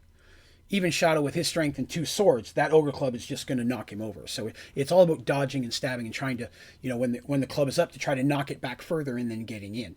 I'm bad at acting out the combats. In my head, it makes way more sense. So I apologize if the combat description is not real beneficial. I tried to get relatively good at it. But he will, when an ogre does his swing, and it's at the end of the arc, Shadow's object at that point is to use one of his swords to knock it further, knock him off balance. If I'm swinging with a club like this side is now unprotected. That's when I stab with my other sword to hit the ogre in the stomach. So knocking that back, as it comes back down, he's dodging, knocking aside, trying to do the same thing again. He's trying to use the momentum of that club to keep the ogre off balance. By helping pushing it, instead of blocking it, he's literally dodging and pushing it along with it. It's a very common combat statistic that he uses in fights against large things, because he's fought big things. We'll find more about that later. But he has fought and will fight big things. So it's a very common thing that he'll use that momentum against it. One of his two sword attacks he'll use to do that while you're attacking with the other sword. So this combat rolls on. Dandy manages to get a good stab. Right to the side of the knee on the one ogre, enough that he falters a little bit. Michael is in a spot where that club is coming. and it's coming towards Dandy. Dandy got that good hit, but she's about to get thumped on the head. Michael, without thinking, moves to the side, practically bumping her over, and takes the brunt of the hit. Now he sees it coming, so he brings his arm up. He's got a sword. He brings his arm up, but that club still hits him on the side, partly on the side of his arm, partly on his rib. And again, you hear a crack as his body's like a baseball. He just goes out of the way. Dandy, off balance, rolls backwards up onto her feet, and quickly comes back in. Doesn't have time to look at Michael. The ogre's off balance, and she manages to scoot between his legs from behind, and as she's doing, she stabs up into the groin area. That gets his attention, as it would, I think, pretty much anybody else. The ogre then turns around to stab down at Dandy. Because now, the ogres are facing opposite directions, Shadow's on one side, but Dandy's on the side of the cleric, who at this point has just shot a spell out towards Zarin. Zarin was casting a spell of his own, and he, mid-spell, has to make a choice. Do I stop casting my spell and try to get out of the way? A mage stopping his own spell partway through? There's a chance of magic blowback. He could actually hurt himself trying to stop a spell. That magical energy is being released. It's building up. If it doesn't release through the spell, it's got to go somewhere. He may be able to not get hit by the cleric's spell, but at that moment, he may do more damage to himself. He makes the decision to finish his spell. And as the wave of, I'm just going to say it as mucousy snot-like substance. It's more yellowish, but it's like just kind of like a blanket, just hits him. He feels it burning everywhere it touches his hair. As it's coming, he casts his spell, and his spell releases just as it's about to hit him, and he turns his face, but he feels it hit his face, and he gets knocked backwards because it's forceful, but he feels it burning on him. Now, luckily, he was a mage. He wears robes, so a lot of his body's covered. But his hands and the side of his face and stuff, he burns and he falls to the ground. But his spell, which, if you're not familiar with it, is an arrow of acid, has a special name, Melf's Acid Arrow, unleashes that spell, shoots forward, and literally gets the cleric right in the chest. Now, it's like a crossbow bolt in your chest. Even though it's an arrow, it's really more like a bolt. It doesn't kill him, but it definitely goes into his chest, and he starts having a hard time breathing. He's coughing, and he's kind of leans on one of the pews. It's potential that where it is, maybe damaging his lungs, but he's coughing, he's not talking, which means right now, he's not casting spells. Artemis, not knowing what else to do, charges around the pews towards the cleric. The ogres are fighting her two characters, the other guys, right in the middle of the pews. She goes around the outside, and charges towards the cleric. The cleric, seeing her coming, reaches in and pulls out a sickle-looking blade, the top and bottom. So imagine almost like a sickle blade on the top and the bottom like that. You could slash either way. And it's dripping with some type of yellowish green ichor, maybe the same stuff that he just hit Zarin with. She has her staff. And they enter into melee combat. Because he's still choking. He's in pain. He can't talk. She doesn't really have any offensive spells. These are two people who don't do melee combat, who are stuck in melee combat. I laughed greatly when this actually happened in the game. At this time, Dandy is getting her ogre coming closer, swinging, and she's backing up. She knows she's getting closer to what's going on behind her. She doesn't know Artemis is there, or else she'd be freaking out right now. That's going on. But she does know the cleric's behind her, and that's going to be an issue. And she hears the cleric's spell release. Bracing herself, she throws herself to the side, thinking the spell may be coming at her. The ogre puts his hands up, wondering what's happening, because why would she do that? But the spell, of course, was targeting Zarin. So neither hits them. The ogre, turning, Dandy's laying on the ground between the two pews. He starts trying to club and get her. Now again, it's a big club. She's rolling between the pews. He's smashing them trying to get her. But she's on the ground, and while she's quick, she's in a bit of a not good spot. There's not a lot of room to stand up. If she takes the time to get up, she's opening herself to being hit by this big club. So rolling back and forth and trying to do it is their best thing. But he's smashing the pews, giving her less and less room to roll between, causing piles of rubble. He's doing that. Shadow successfully takes down his ogre. Took a few hits. He took a few small hits himself, but was eventually able to sever the hand that was one of the hands of the ogre, and the club fell to the ground. The ogre grabs his hand like, oh my god, my stump, like a, kind of a Star Wars, oh no. And then at that point, of course, Shadow runs him through. And then turning, going to help Dandy.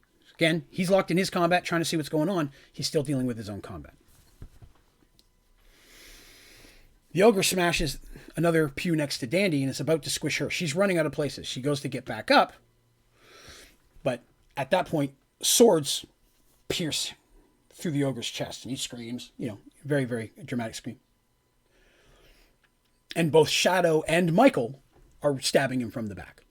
That actually happened. They both did a very good roll. It was a very cool visual that I didn't have to actually completely come up with myself. It was very good rolls. But stabbing them both through the ogre through the back, the ogre falls forward, and Dandy's like, and she manages to roll mostly out of the way, still gets parried a little bit. They have to pry him off. Michael's doing that. Shadow, without skipping a beat, knows Dandy's okay enough. He's got to help Artemis. He starts running towards them. The sickle that the little halfling is using snags Artemis' staff and pulls it from her hand. And even though he's having a hard time breathing and he's kind of slow, he's physically actually a little bit stronger than Artemis is. He's in good shape for a rotting, pustule, pus-bleeding kind of cleric of pestilence. And he sees what she is. He knows that she's a cleric of healing, and he does not like that. She doesn't like him. It's mutual. He starts marching, coming forward. She's kind of in a corner. There's not much place for her to go. And he's coming forward with that. Going to stab her. She doesn't have a dagger. The only thing she has is her whip. She reaches down and grabs that. And starts whipping at him. Now, Artemis at this point, she's pretty good with her whip, but it doesn't do a lot of damage. It definitely hurts him. It slows him down a little bit. But it's not stopping him. This is a type of being who lives every day in pain and suffering. It's the price he pays to worship his god. He knows he'll be rewarded in the afterlife for the more decay and famine and such that he spreads. He lives with these sores as a mark of his honor, of worshiping this god. So little smacks of whips against him, while irritating, nothing compared to the pain he put himself through by accepting the service of his god. Named Sherrick. I forgot that. I had to go back. So he comes in again. He's just kind of batting away with that. And he's getting closer. Artemis, not knowing what else to do, whips down and kind of at his feet. Now she's not an Indiana Jones style character. It's not going to wrap around his leg and pull it up and cool like that. She does not have that kind of skill with the whip. I want to point that out. If you're thinking that was going to happen, it's not going to happen. But it does hit him in the foot. He's wearing sandals. It's enough to catch him off guard a little bit that he stumbles backwards into Shadow. Shadow is very protective of his friends. With a clean swipe of the sword, the little man's head just rolls off his shoulders. And the body crumbles to the ground, immediately turning into a bubbling pile of flesh. It's literally, and so it's popping and such, and quickly grabbing Artemis, they get away from that, and it doesn't explode, but it does burst. And the body melts into just this stinking pile of messy flesh and organisms and just stink. Michael's got Dandy out at this point. Again, she wasn't superly hurt, so she was able to help, though she's not strong. He helps her up. At this point, Artemis is like, Neon says, yuck. Yes, very yuck. They take a look at it. They're like, Zarin. And they go rushing to Zarin. He's on the ground and he's hurt.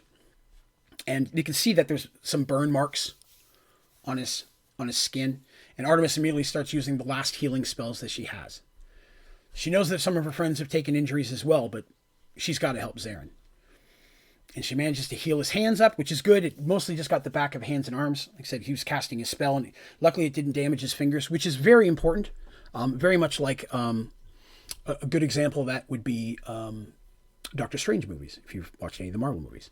You know, your fingers get messed up, you can't do all the intricate stuff that a spell needs to do. Clearly he could in that movie, but it's the same idea of him as a doctor. His fingers and his ability to speak are kind of his lifeline. His hands are, but there is some damage done to his face. Artemis manages to heal most of the wounds, but the acid hit him more in the top.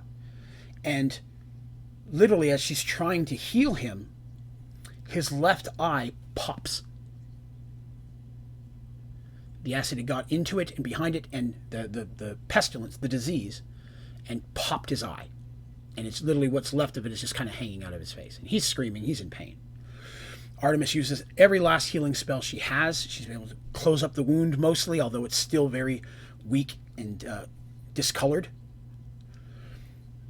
Being a cleric of healing, she goes into her bag, pulls out some roots and herbs that she basically forces into his mouth, makes him chew.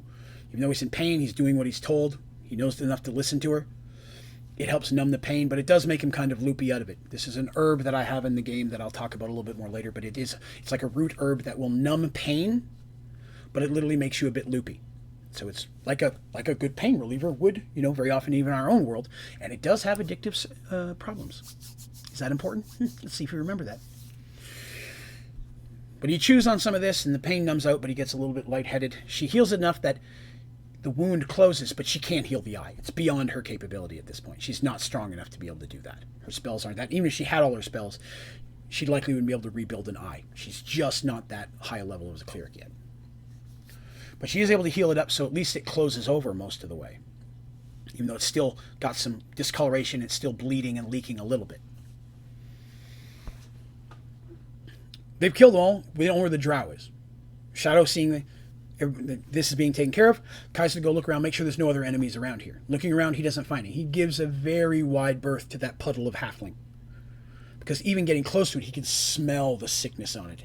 And he's afraid if they stay in this room much longer, whatever that is might infect them with something worse. Seeing that there's a passageway through those doors, he's like, the drow's that way. He can't search the halfling. It's a mess. He goes to Artemis. He goes, I know you're busy. I need you to spin your amulet. I need to know where to go. Is it here? I need to find it. She quickly pulls it out and spins it. And of course, it leads out the door to which the direction the drow went. Shadow, fully expecting this to happen, says we must go quickly. Every moment we're here, we run a risk of more ogres showing up or that disgusting thing infecting us with something worse. Many of us are already weak and injured. We have to get out of here before something worse happens. Artemis understands and helps Zarin up. Zarin at this point, completely out of it, both from the shock of pain and the herb root that he's chewing. I actually forget the name I gave it. I apologize. I have it written down. I'll have the name by next time, but I forget what the root's called. That's why I was calling it herb root, because I keep forgetting what name I gave it. I apologize. But they lead him out. Michael and Dandy supporting each other. Artemis and Shadow supporting Zarin. Well, Shadow still gets his bow and gathers up anything